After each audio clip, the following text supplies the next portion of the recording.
It is Marie here from Skeinz, and I have decided to set up a thing called the Quarantine Diaries, just to check in with you briefly, maybe not so briefly, every day to see how you're going on during the quarantine period. And as you can see, not my usual surroundings. We are here in my home office. I'm lucky that I have an old converted sleep out in the front of our section, which is better known as the Knit August Nights office. So this is actually where I do all my Knit August Nights work.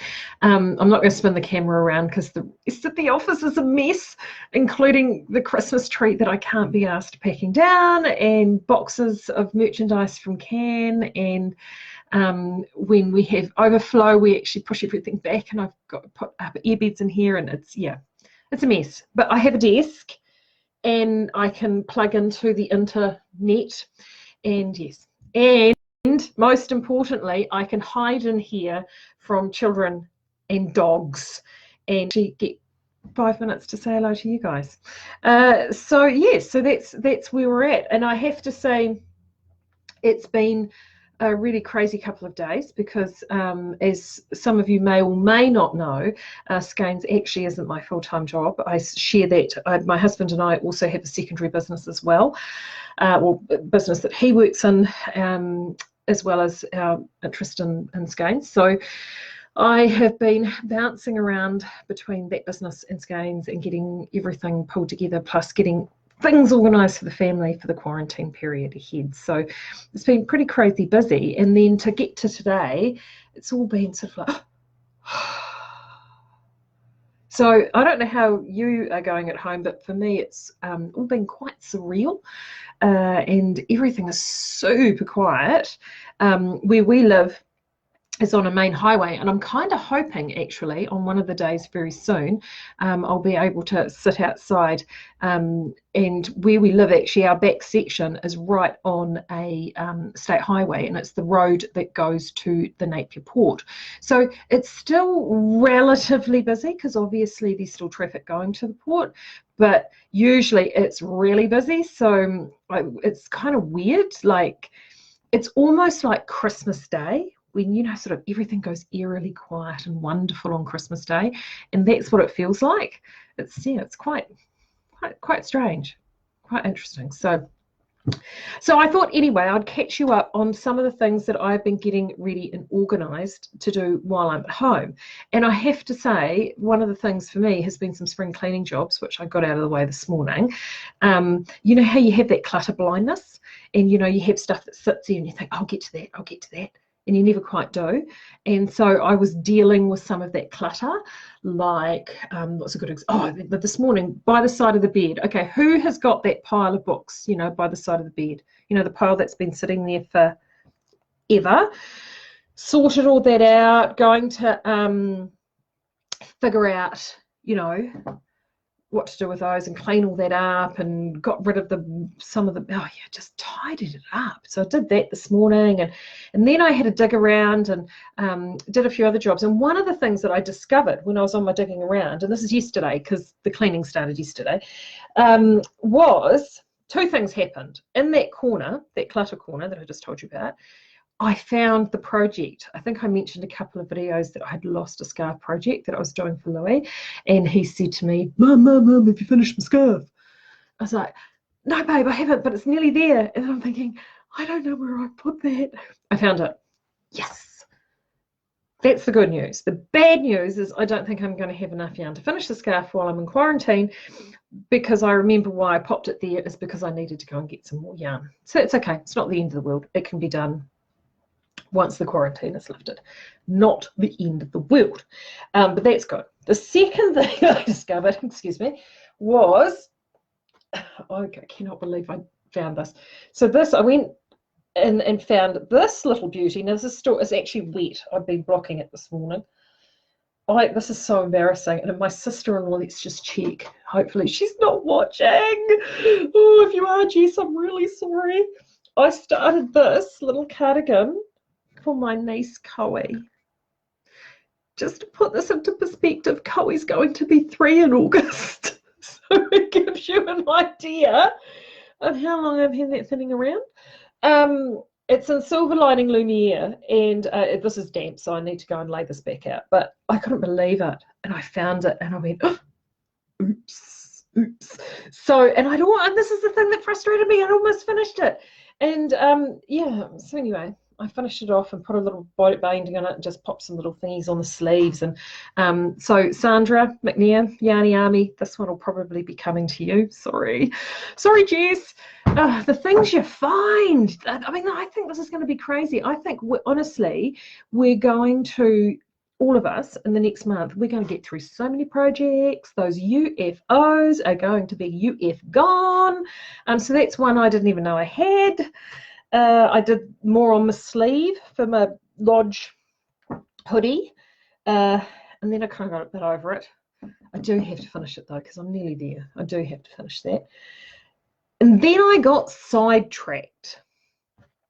And I got sidetracked because I talked about, I think in one of the final videos at the shop, before we finished up, I talked about, just sort of different projects that we're doing, since we're looking after ourselves. And I pulled the Rambla Sweater. And in fact, I was in the middle of doing a newsletter for this sweater project and talking about this when notification came that we would be going into level 4 on Monday. So that's why I had to rapidly change this newsletter into the one that I sent out, because I really am quite fascinated in this, and I really do quite like it. And I haven't done a huge amount of colour work, like stranded colour work like this. I've got the cowl that I have made up, which I've shown you in Nomad, and I need to get, yes, Ethan, I'm going to get that pattern to you, I promise.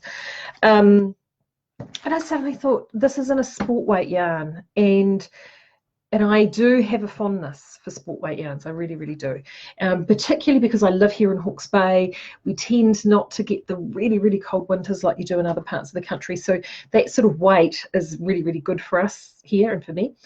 And one little trick, particularly if you're knitting for size, like, me, is that often the finer the gauge of the yarn, the more slimming effect that you have, because you're actually producing a finer fabric. So that's also one of the other reasons that I do quite like knitting in 4 and 5 ply yarns, is because they fit really well and they tend to look more flattering. So my promise to myself that I was going to spend the entire quarantine working on those UFOs and those designs that I meant to get finished and all that stuff, yeah, that probably went out the window. I'm not sticking to my mantra, and I thought, I've got to cast this on. But then I thought, because we're also being quite good and we're wanting to use up stash yarns, because, I mean, a whole load of us bought stuff in, but we've also, I mean, if you're anything like me, and I have seen those stashes, I have seen you posting and flashing those stashes. I know what we've all got.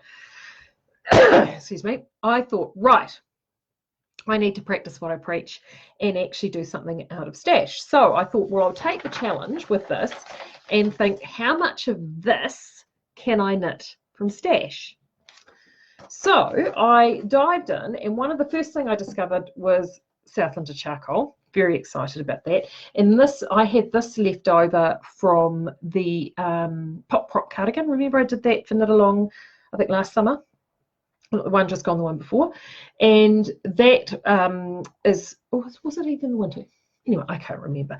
Pop prop cardigan, and I knitted it in this. And anyway, I've got 3, I think, balls of this, which is going to just be enough for the project. Either that or the sleeves could be a little bit truncated. So that's perfect. So I thought, great, well, this is a good start. Southland Sport, excellent. And the other, and then why I got excited is because I had this. Now this is Noro Silk Garden. I have a bit of a fascination with Noro yarns. I adore them. I have this thing for woolen spun crazy colour yarns, and I think it's like a FOMO thing, because Skeinz is with design spun, we're a worsted process mill, so it's something we don't do. So I get very excited about things which are in a process that is not done our process. So hence my fascination with Noro. And I love the colours. Noro and the incredible colour and fibre artists there have this really amazing way of putting colour together. And so this is the Silk Garden. This was bought from Yarns, the wonderful Nanette from Yarns at Knit August Nights. Oh God, Lord only knows, because I buy this all the time off you, I know, Nanette. So anywho, I had 100 grams of that, and I've used about half of it on a cowl that I did as a Christmas present, and I've got around half left. So I thought, well, those two are very, very good happy friends together, because Noro, one of the things Noro do, and this is a theme in a lot of their yarns, is you'll notice a lot of their yarns will actually have black in there as an accent colour. So I thought with the black and with the charcoal, perfect, they're great friends. I will confess, there are two more yarns that are required for contrast, and then I did actually buy one, and then one I had as a sample ball at home. So the sample ball I had at home was Cove. There you go. So you can see a picture starting to happen. And then I felt that I needed to create a pop of colour with those, because see how we've got those there, and I'm using deep recessive colours as opposed to bright impact colours. I think that works quite well, don't you? So this is Daring from Little Bandit. So the plan is it will go charcoal, Cove, Daring, Noro, Daring, Cove, charcoal. Yeah, that's how it'll go. Well, that's the plan at this stage, until I start knitting it and then decide that I want to change it. I got quite excited, and then I made the fatal mistake, because when I was cleaning up like corners, like by the side of the bed, I decided to clean up my knitting table next to my chair in the living room, and came across this. You can see where I'm going with this. And this is a hand spun that I did last winter. This is Fibre to Go from Lynn Walsh, and this is 50% silk, 50% merino, and it's just freaking amazing. And I did this, and then I thought, ooh, yeah. But no, I think I'm going to be good. I'm going to stick to my original plan and do the Noro. And then, of course, by seeing this, I got all inspired, and I thought, ooh, I might need to get the wheel out. So if I do that, I'll diary you and let you know how I get on. And Susie Brown, you're responsible for this too, because I've seen, you know, you've been doing those spin-ins, and I've got some FOMO, and I'm thinking I might need to join a Susie spin-in from Tiny Studios. So the things you need to do, So that's the plan. So I'm hoping to actually cast that on this afternoon. And knowing me as I do, I mean, I'm predicting this shouldn't take too long, but then, you know, 4 weeks is a long time. I will possibly, if I get through this, or then I'll feel the need to cast something else on, because let's face it, we do that, don't we? Maureen Green, I'm pretty certain it was you, Maureen, posted up a few days ago, getting us all prepped and ready for the quarantine. She had been obviously having some time on the RAV and found a whole heap of patterns, and was posting up just a whole variety of different pattern ideas, and a number of them were free. So thank you very, very much for that. And one of them that she posted up, which I just instantly fell in love with, was this one here. It's called the Waterscapes Pullover, and it is done, and it's just got this, it's a drop shoulder, so it's very straightforward. Oops, there we go.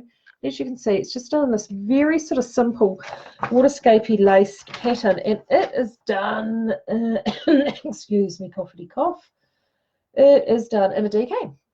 And its sizing is actually unbelievably generous, like up to a 62-inch chest, finished width, finished bust.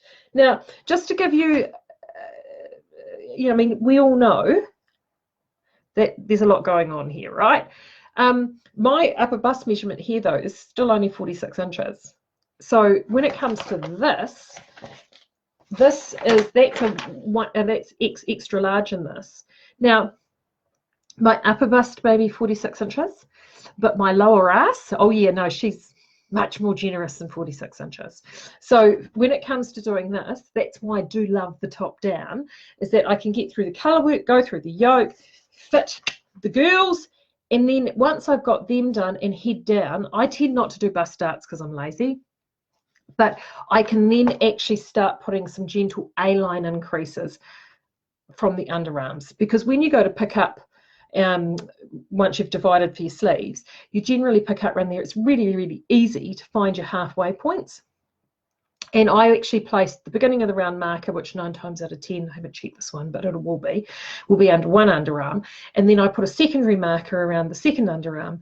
And then what I tend to do is just pop a series of very, very, very discreet little increases down the side. Sometimes I even get so excited and decide to put in a little fake seam in there with a couple of purl stitches, and that's actually a really easy way to hide those increased stitches as well, and I do that all the time.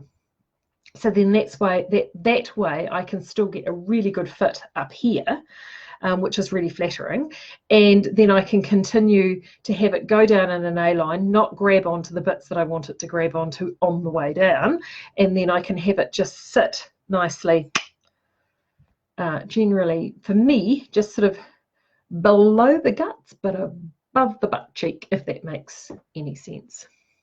So the things we do to make ourselves look good, I tell you. So I'll let you know once I get onto that in the pattern. I'll let you know how I get on. But anyway, back to the waterscapes pullover. This one is really generous. So if you're somebody who's been looking for a jumper and you're wanting something that really has good generous sizing, this is the one for you, and it's free. And the beautiful thing about that in DK, and that's one thing I have a load of in the stash, is DK. So I'm sort of a bit torn. I've got, they're saying here, see, I will probably knit, as I said before, to, is that this one's actually bottom up, so I'll possibly knit 50 inch as opposed to 46, just to make sure I can, and possibly increase my needle size at the bottom so I can, you know, make accommodations for the burgeoning pair.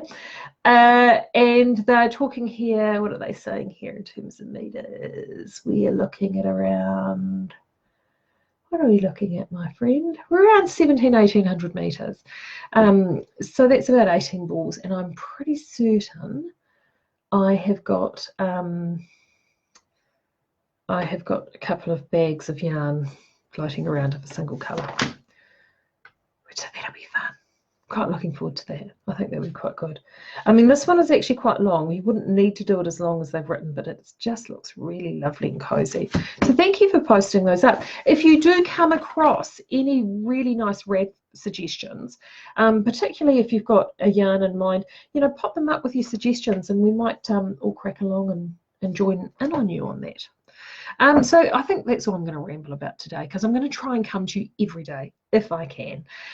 With any luck tomorrow, I've been talking to Deb this morning from Outlaw. We're going to try and catch up with Ethan tomorrow, and I want to talk to him about what he thinks with this, with the daring. He's cast on a new project. Check out, he popped up a post yesterday about what he's working on, and I want to talk to him about his new sweater and Little Bandit as well. And yeah, and make sure you stay in touch. For me, baking. It's the other thing I did today and yesterday. For me, the stress baking has started, or the isolation baking. So I'll share this with you because I'm going to do it this way. Hopefully this will come up. So yesterday was that there. Oh, yes, you can see that all right. I might actually post this. Now this, we used to call this as when I was a kid. It was one of the very first things that I learned how to make, actually, on my own. Well, you know, like sort of multi, outside of pikelets and stuff, is... and it is, we called it Shearer's pizza, and it's a really, basically it's a scone dough with tomato sauce, and then the topping is a egg, onion, like finely diced onion, grated cheese, 1 egg, and a couple of rashers of bacon, and then you bake it off. And it's essentially the world's quickest and easiest sort of pizza, and we used to call it Shearer's pizza because I grew up on a farm. And we had like we have sharing, you know, you'd have sharing a couple of times a year, and often my mum they would have a cook, but the smokos, like usually morning and afternoon tea, was supplied by the farm. So that was one of the things that if mum was running late, or she had, like, sometimes if she had to pick us up from school and then she had to do smoko or whatever it may have been, that was kind of like her standby. I've got no time to actually do loads of baking and prepare something for the shearers, and so she could whack that sucker out in next to no time at all, or I could give her a hand and do it for her. So, and it's really funny because it's something she still makes to this day when she comes and stays. And Hugo, my youngest especially, he loves it. He calls it Nana's pizza. So actually tomorrow I might share that with you, just the recipe for that, because I think that would be fun. And the other one I've done today, and is this one here. I have made, as you can see the feijoas in the background, a feijoa loaf. And if you want to know how I did that, really simple. Edmund's cookbook, date loaf recipe, substitute dates for feijoas. There you go, boom.